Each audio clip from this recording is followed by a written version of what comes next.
چینجلنگ قسط نمبر 2۔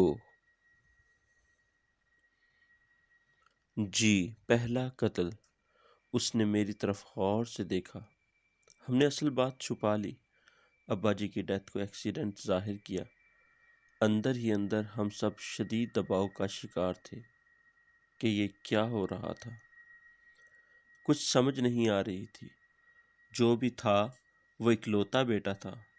بہت سوچ بچار کے بعد میں ایک بار پھر اسے مختلف سائیکیٹرسٹ کے پاس لے گیا، مگر کہیں بھی کوئی واضح بات سامنے نہ آ سکی۔ کوئی ذہنی دباؤ کہتا، کوئی بائی پولر کہتا، تو کوئی سپلٹ کہتا۔ تاہم محتاط رہتے ہوئے ہم نے سب کچھ وقت پر چھوڑ دیا۔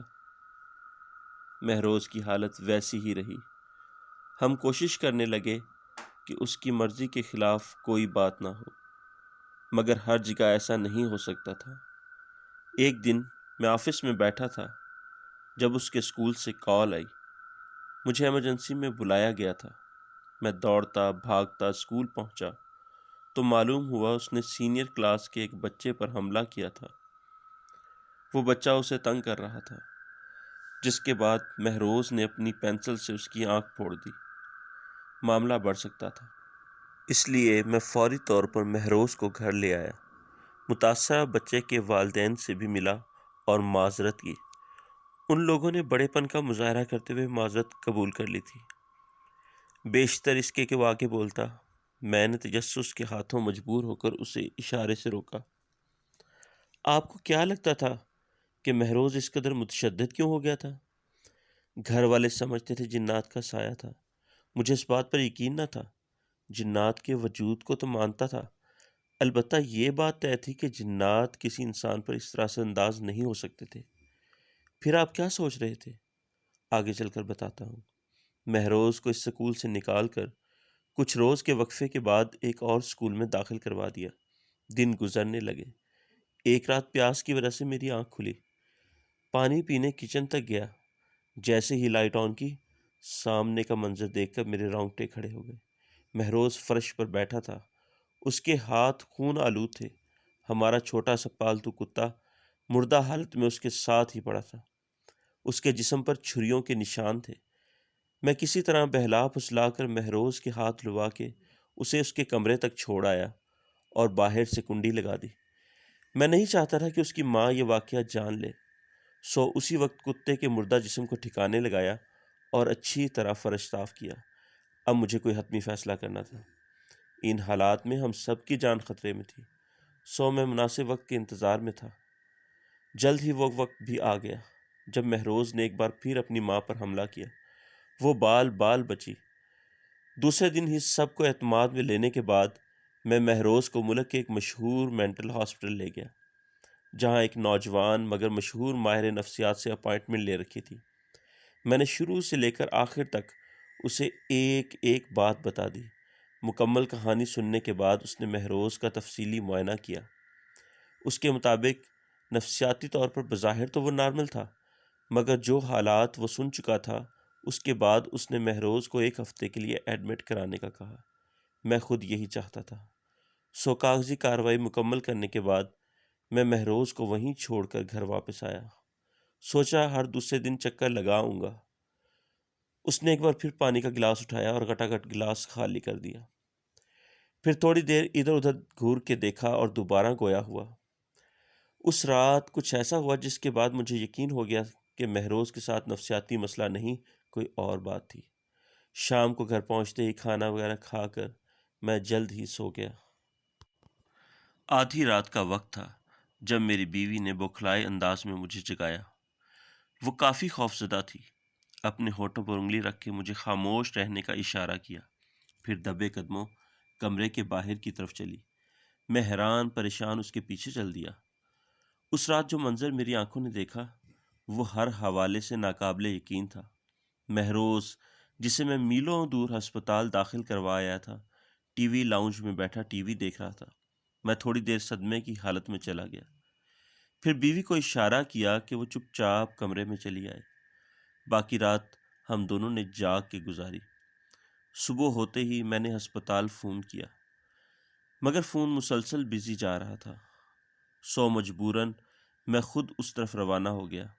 ہسپتال پہنچا تو وہاں افراتفری کا عالم تھا، پولیس موجود تھی، عملہ سارا باہر آیا ہوا تھا۔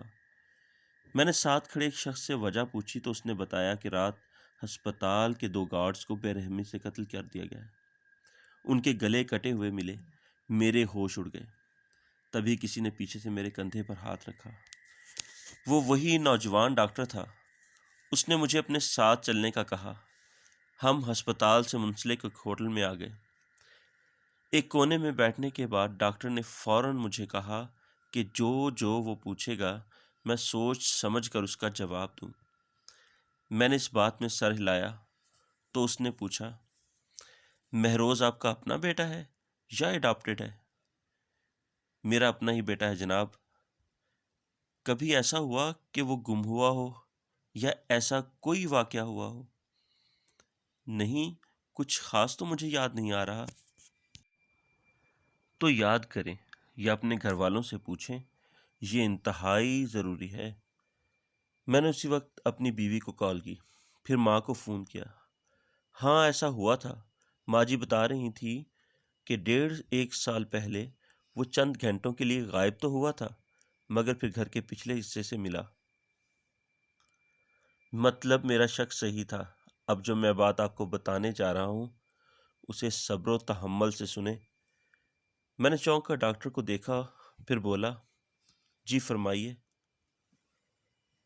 وہ مہروز جو غائب ہوا تھا آپ کا بیٹا تھا، لیکن یہ مہروز جو واپس مل گیا تھا آپ کا بیٹا نہیں ہے۔ ڈاکٹر کی بات پر مجھے ایک شدید جھٹکا لگا۔ کیا مطلب؟ آپ کہنا کیا چاہتے ہیں؟ بہروز صاحب، حقیقت یہ ہے کہ آپ کا اپنا بیٹا اسی دن غائب ہو گیا تھا۔ اس دن سے آج تک جو آپ کے ساتھ رہ رہا ہے وہ چینجلنگ ہے۔ دوسرے لفظوں میں آپ اسے گھس بیٹھیا یا بہروب کہہ سکتے ہیں۔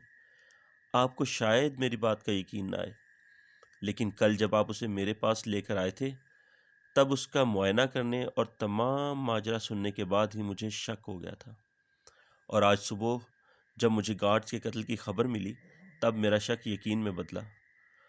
آپ خود ہی ایمانداری سے بتائیں، کیا آپ کا 8 سالہ بیٹا 2 ہٹے کٹے گارڈز کے گلے کاٹ سکتا تھا؟ میں نے مایوسی کے عالم میں نفی میں گردن ہلائی۔ تو یہ چینجلنگ کیا ہے؟ میں نے پوچھا۔ اس کے بارے میں مختلف ممالک میں مختلف روایات ملتی ہیں۔ یہ ایک طرح کی غیر انسانی مخلوق ہے۔ خیال رہے کہ جنات نہیں ہے، یہ کچھ اور ہی ہے۔ کہا جاتا ہے کہ یہ مخلوق بعض اوقات کسی بچے کو غائب کر کے اس کا روپ دھار کر انسانوں کے درمیان رہنے لگ جاتی ہے۔ ان کی اپنی کوئی خاص شناخت نہیں ہے، بس جو انسانی روپ دھار لیں اسی میں رہتی ہیں۔ انتہائی اذیت پسند اور ضدی مخلوق ہوتی ہے۔ ایک بار جس انسان سے خار کھا لے، پھر جب تک اسے شدید اذیت نہ پہنچائے تب تک چین سے نہیں بیٹھتی۔ ڈاکٹر کی باتوں نے مجھے اندر تک دہلا دیا تھا۔ تو اس سے چھٹکارا کیسے پائیں گے؟ میرا سوال سن کر ڈاکٹر تھوڑی دیر چپ رہا، پھر گہری سانس لیتے ہوئے گویا ہوا، نہیں پا سکتے۔ وہ اب آپ اور آپ کے خاندان سے منسلک ہو چکی ہے۔ مجھے یہ بات کہنی تو نہیں چاہیے، لیکن یوں سمجھیں کہ آپ کو وارن کرنے کے لیے کہہ رہا ہوں۔ اب جب تک آپ کے خاندان کا آخری انسان بھی زندہ ہے تب تک یہ آپ کے پیچھے ہے۔ تبھی میرا فون بج اٹھا۔ گھر سے کال تھی۔